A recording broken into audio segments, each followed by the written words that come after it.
ఆ, నిన్న మన షాప్ ఒక అమ్మాయి వచ్చింది. మా పిల్లల్ని చూసి అక్క ముగ్గురు ఆడపిల్లలేనా మగ పిల్లలు లేరా అని అడిగింది.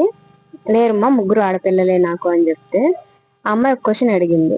అక్క మీకు ఫీలింగ్ అనిపించదా, బాధ లేదా, నాకు ముగ్గురు ఆడపిల్లలే కదా మగ పిల్లలు లేరు, ఉండే బాగుండు కదా అనేసి మీకు ఎప్పుడు ఫీలింగ్ అనిపించదా అని.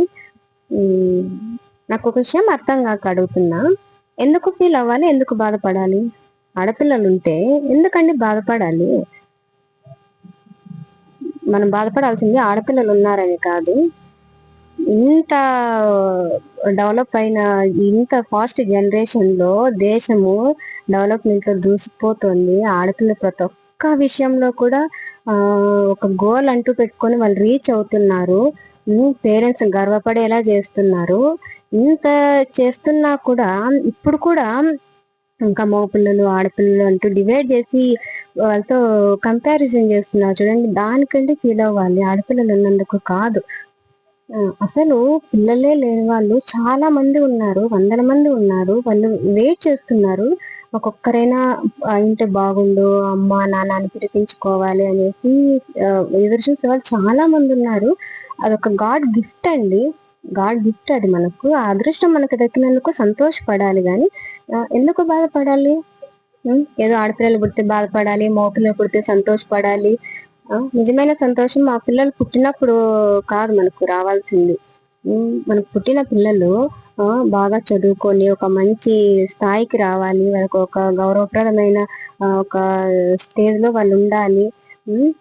ఒక పేరెంట్ గా వాళ్ళు తలెత్తుకొని తిరిగే విధంగా వాళ్ళు బ్రతకాలి.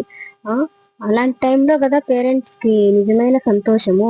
ఆ సంతోషం కలిగించడానికి ఆడపిల్లలు అయితే ఏంటి, మగపిల్లలు అయితే ఏంటి, ఎవరైనా ఒకటే కదా.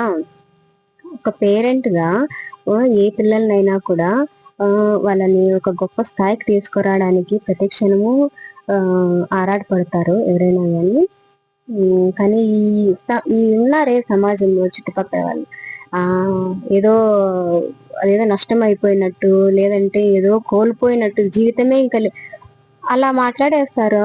ఈ ఆడపిల్లలు లేరా మగపిల్లలు లేరా, ఒక్కరైంటే బాగుండు. అవును, అయింటే బాగుండు, కాలేదు. కానప్పుడు ఎందుకు ఫీల్ అవ్వాలి? ఉన్న వాళ్ళే వాళ్ళు అనుకుంటాం కదా. ఉం?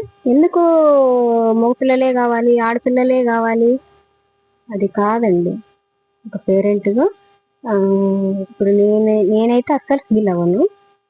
నేను కానీ మా హస్బెండ్ కానీ మా పిల్లల్ని ఎలా చదివించుకోవాలి, వాళ్ళని ఒక గొప్ప స్థాయికి ఎలా తీసుకురావాలి అనేది